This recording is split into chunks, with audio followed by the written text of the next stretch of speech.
कहानी की शुरुआत में हम एच नाम के एक सिक्योरिटी गार्ड को देखते हैं जो अपने साथ ढेर सारा पैसा बैंक में डिलीवर करने जा रहा था। तभी उनके ट्रक को रोककर ट्रक में टीयर गैस छोड़ दी गई। इस सब के बाद जैसे ही एच ट्रक से बाहर निकला वो गुंडे उसे देखकर डर गए और ट्रक को छोड़कर वहां से भाग गए। बुलेट ने अपने बाकी साथियों को यह बात बताई कि इसके साथ कोई तो गड़बड़ जरूर है। इसे देख के गुंडे भाग जाते भाई जैसे भूत देख लिए हो। लगभग 2 हफ्ते पहले ही पैट्रिक हिल नाम का एक यह आदमी इस कंपनी में इंटरव्यू देने आया था। यह कंपनी उन लोगों को सिक्योरिटी देने का काम करता है जो कैश का बड़ा लेन देन करते हैं। पैसों को एक जगह से दूसरी जगह पर सुरक्षित ले जाने की जिम्मेदारियां लेते हैं। यह टेरी जो कि इस कंपनी में एक ऐसी ऊंची पोस्ट पर है, वो पैट्रिक का रिज्यूम देखकर काफी इंप्रेस हुआ था। काफी अच्छे काम किए हैं तुमने, लेकिन फिर भी तुम्हें यह जानना जरूरी है कि यह काम कितना खतरनाक है। लगभग 5 महीने पहले हमारी एक पैसों से भरी वैन एक डिलीवरी करने जा रही थी। अचानक ही बीच रास्ते में उसे रोक लिया गया।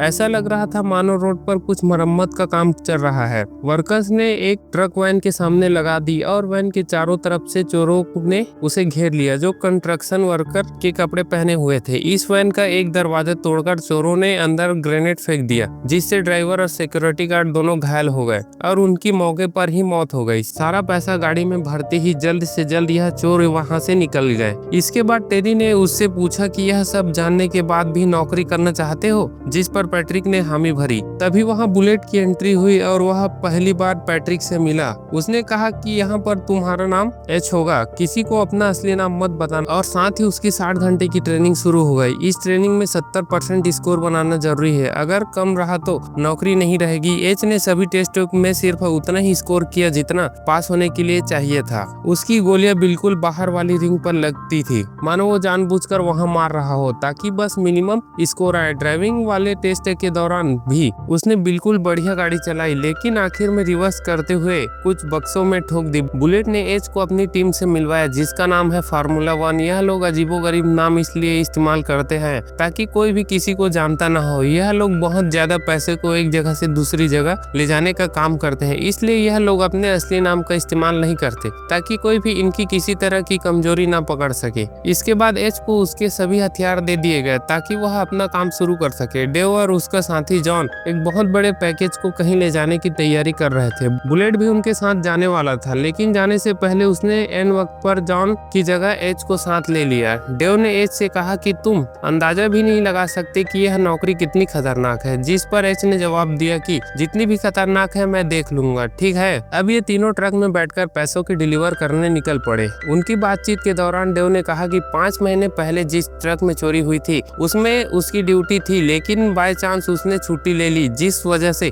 किसी और को जाना पड़ा और उसकी जान बच गई, वरना आज वह यहाँ बैठा न होता। इस पर एच ने उससे पूछा कि छुट्टी क्यों ली तुमने। दरअसल उसे शक था कि जरूर उस चोरी के अंदर किसी अंदर आदमी का हाथ है। पुलिस वाले मुझसे पहले यह सवाल जवाब कर चुके हैं। मैंने पिछले दिन थोड़ी ज्यादा पी ली थी, इस वजह से ऑफिस नहीं आ पाया। बात करते हुए वह लोग एक बिल्डिंग में पहुंच गए जहां से उन्हें $1 मिलियन उठाने हैं। पिकअप करने के लिए बुलेट एच को अपने साथ ले गया ताकि पता चले कि यह सिर्फ बोलता है या काम भी कर सकता है। पैसे उठाकर वो लोग जल्दी से अपने डिपो में वापस आ गए। यहाँ काफी सिक्योरिटी थी। इस डिपो में काम करने वाले हर एक आदमी को सिक्योरिटी चेक करने से गुजरना पड़ता है। डिपो में वापस आने के बाद सभी लोग आराम करने के लिए कमरे में गए। वहां जाने से पहले एच ने सभी काम करने वाले आईडी कार्ड को ध्यान से देखा और फिर उस कमरे में चला गया। अंदर यही बात चल रही थी कि एच ज्यादा बात नहीं करता। कंपनी का एक मेंबर उसके पास आया और एच से उसके बारे में जानने की कोशिश करने लगा। उसने एच से पूछा कि इससे पहले तुम कहाँ काम करते थे। एच ने बताया कि यूरोप की एक बड़ी कंपनी है, उसमें काम करता था। साथ ही उसने बात वही खत्म कर दी और उस आदमी से जाने को कहा। इस आदमी को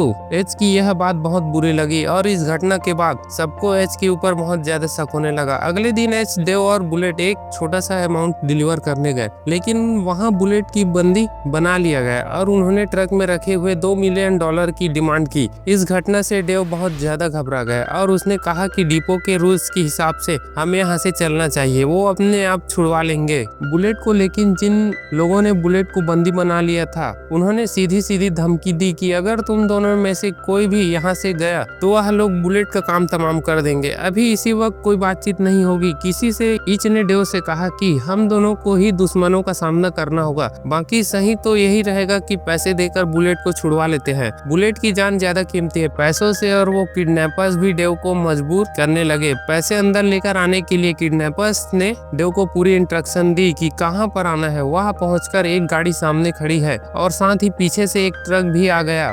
गाड़ी से किडनैपर्स ने बुलेट को बाहर निकाला। उन्होंने डेव से सीधी तौर पर कहा कि सारा पैसा पीछे खड़े ट्रक में डाल दो और कोई भी होशियारी दिखाने की कोशिश मत करना। पैसे एक ट्रक से दूसरे ट्रक में पहुंचाने की जिम्मेदारी एच ने ले ली और उसने डेव से शांत रहने को कहा। एच सारा पैसा अपने ट्रक से दूसरे में फेंकना शुरू कर दिया। बुलेट को बाहर इसलिए निकाला गया ताकि अगर कोई भी चालाकी हो तो यह लोग उसे मार दे। एच ने एक बैग जानबूझकर अंदर डालने की बजाय बाहर फेंक दिया, जिसके बाद किडनैपर्स उन बैग को ट्रक में रखने के लिए बाहर आया। जिसके बाद एच ने बड़ी चालाकी से अपनी बंदूक निकालकर उसे गोली मार दी। जिसके बाद उसने बहुत आराम से एकदम हीरो स्टाइल में सभी किडनैपर्स को एक एक करके मार दिया, जैसे उसे इस काम का कुछ ज्यादा ही एक्सपीरियंस हो। ट्रेनिंग के दौरान तो उसकी गोलियां सबसे बाहर वाले सर्कल में लग रही थी, लेकिन अब तो सबके माथे के बीच में गोली मारी थी उसने। किडनैपर्स के बास का पीछा करते हुए एच एक वेयर हाउस में पहुंचा। उसने किडनैपर्स से सीधे सीधे पूछा कि तुम किसके लिए काम करते हो। वह आदमी कोई सीधा जवाब नहीं दे रहा था, जिससे खींचकर एच ने उसे सीधा गोली मार दी।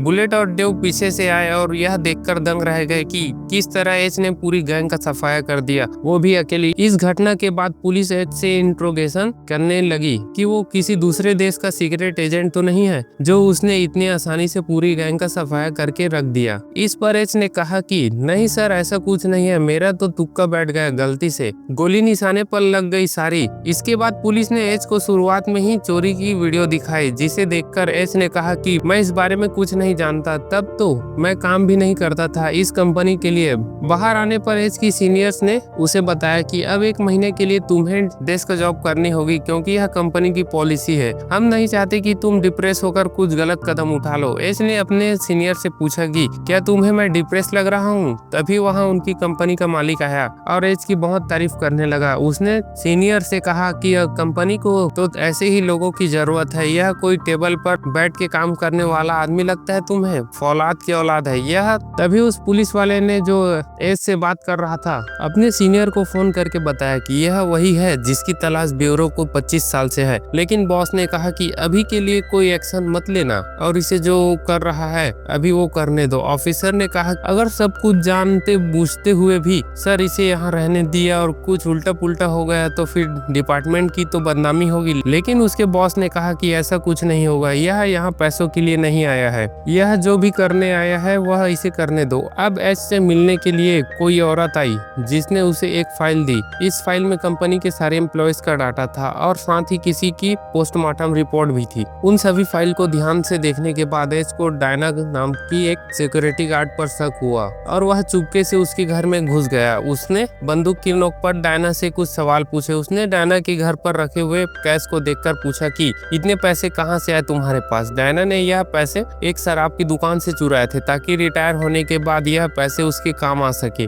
डायना ने बताया मैंने अपनी जिंदगी में पहली और आखिरी बार ऐसा कुछ किया है। इसके बाद एच ने उससे पूछा कि अगर तुम्हें कुछ भी पता है तो बता दो, वरना अगर मुझे बाद में पता चला तो ठीक नहीं होगा तुम्हारे लिए। जिस पर डायना ने मना कर दिया कि मुझे कुछ नहीं पता और एच ने भी उसे बस चेतावनी देकर छोड़ दिया। इसके बाद हम समय में 5 महीने पीछे जाते हैं। एच अपने बेटे डगी के साथ कहीं जा रहा था, तभी उसे एक आदमी का फोन आया जिसका नाम है माइक। माइक वही आदमी है जो कुछ वक्त पहले अभी ट्रक लूटने आया था और फिर एच को देख के भाग गया था। दरअसल माइक फर्टिको कंपनी के एक ट्रक की लोकेशन पता लगाना चाहता था। माइक ने इस काम के लिए पहले किसी और को भेजा था, लेकिन उसका रास्ते में एक्सीडेंट हो गया और अब यह काम एच को दिया गया। एच और उसका बेटा गाड़ी में बैठकर फर्टिको के डिपो पहुंचे। अपने बेटे को गाड़ी में ही छोड़कर उसके लिए खाना लेने के बहाने एच बाहर गया ताकि वह फर्टिको के ट्रक पर नजर रख सके। एच को सिर्फ इतना माइक को बताना है कि यह ट्रक दाएं वाले रास्ते में जाएगा या बाएं वाले रास्ते में। माइक को लोकेशन और डायरेक्शन बताने के बाद एच ने फोन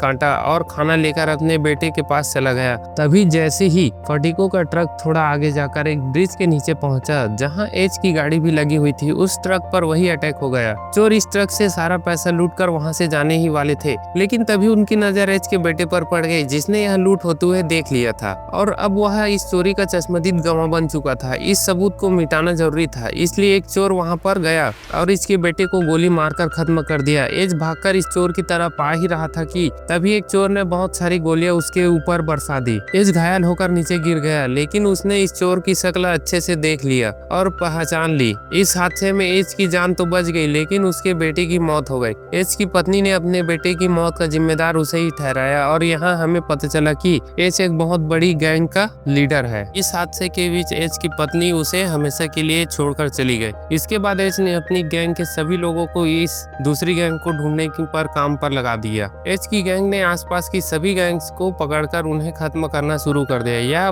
पता लगाने की उन्होंने पूरी कोशिश की कि आखिर इस सब के पीछे कौन था, लेकिन कुछ हाथ नहीं लगा। जब कोई रास्ता नहीं मिला तो माइक ने सुझाव दिया, हो सकता है कि यह किसी अंदर के आदमी का काम हो या फटीकों की ही किसी गार्ड का। एज ने कहा कि वह बहुत परेशान है और कुछ दिनों के लिए लंदन जाना चाहता है ताकि उसका मन थोड़ा शांत हो सके। लेकिन असल में एज अपनी फेक आइडेंटिटी बनवाने में लग गया और उसने अपना नया नाम इस आईडी में पैट्रिक हिल रख लिया। इसी के साथ एच ने अपने बेटे की पोस्टमार्टम रिपोर्ट निकलवाई। इसके बाद हम एक गैंग को देखते हैं जिसके लोग पहले मिलिट्री का एक हिस्सा थे, लेकिन अब चोर बन चुके हैं। इनके हेड का नाम है जैक्सन। यहाँ वो आदमी भी है जिसने एच के बेटे का खून किया था, जिसका नाम है जेन। अब यह गैंग एक बड़ी चोरी का प्लान बना रही थी और इनका निशाना होगा वही कंपनी जो कैश का एक जगह से दूसरी जगह ले जाने का काम करती है। तभी फटीको कंपनी के किसी अंदर के आदमी से इन्हें पता चला कि एक ट्रक में $2 मिलियन कहीं ले जाए जा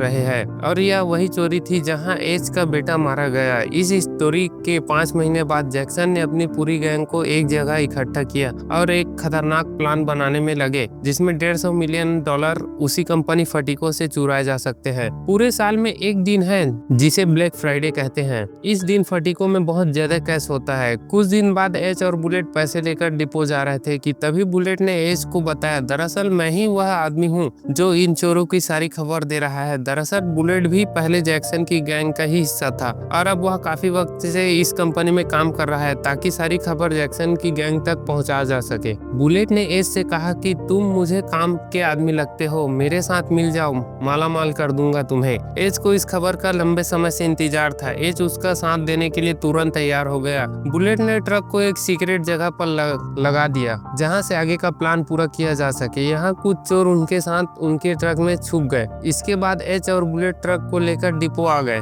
अब यह चोर तुरंत डिपो के अंदर आए और ट्रक से बाहर निकलते ही वहाँ जितने भी सिक्योरिटी गार्ड और ऑफिसर हैं उन सबको बंदी बना लिया। लेकिन इस सब के बीच एक गार्ड ने सिक्योरिटी अलार्म बजा दिया ताकि पुलिस को पता चल जाए कि डिपो के अंदर चोरी हो रही है। अलार्म बजने से अब पुलिस डिपो जरूर आएगी। मौका देखते ही बाकी सिक्योरिटी गार्ड्स ने इन लोगों पर हमला कर दिया, लेकिन जैक्सन की गैंग जल्दी ही उन सब पर हावी हो गई। जैक्सन की गैंग ने बुलेट प्रूफ जैकेट पहनी हुई थी। एच को पहले ही बंदी बनाकर अलग रख दिया गया था। मौका देखते ही एच ने इन चोरों पर हमला कर दिया और उनका बुलेट प्रूफ आर्मर पहन दिया। अब वह इन्हीं के कपड़ों में गैंग का मेंबर बन के बाहर आया। साथ ही वहाँ बुलेट ने अपना असली चेहरा दिखाया और जल्दी से डेव और डायना को जान से मार दिया। अब जैक्सन, बुलेट और जेन ही इस गैंग में जिंदा बचे हैं, लेकिन जैक्सन को भी फायरिंग के दौरान गोली लग गई और वह बुरी तरह से घायल हो चुका था। यह तीनों अब डिपो से किसी तरह से पैसों से भरी ट्रक लेकर बाहर निकलते हैं और बाहर खड़ी पुलिस की गाड़ियों को चीरते हुए रोड पार करके उस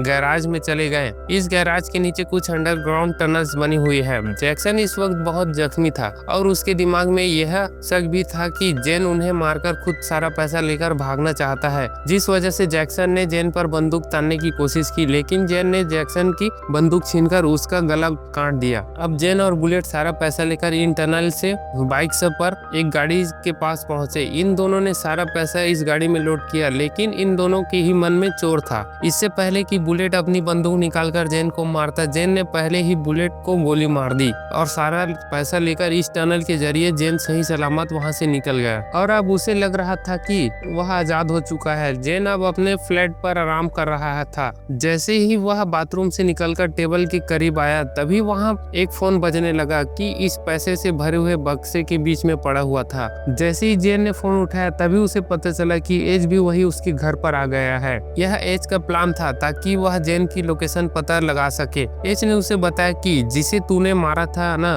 उस दिन उस बच्चे को वो मेरा बेटा था। उसने उसे अपने बेटे की पोस्टमार्टम रिपोर्ट दिखाई जिसमें लिखा था कि इंटरनल ऑर्गन में गोली लगने की वजह से उसके बेटे की मौत हो गई है। और फिर एच ने जेन को भी ठीक उसी तरह से मारा जैसे उसने डगी को मारा था। इसके बाद एच बाहर आया जहां एक FBI चीफ उसका इंतजार कर रहा था। सारे पैसा एज ने SBI के हवाले कर दिया और अपना काम पूरा करके एज गाड़ी में बैठकर वहां से निकल गया। वीडियो पसंद आई तो लाइक कर देना, चैनल को सब्सक्राइब कर लेना। मिलते हैं अगली वीडियो में। Thanks for watching.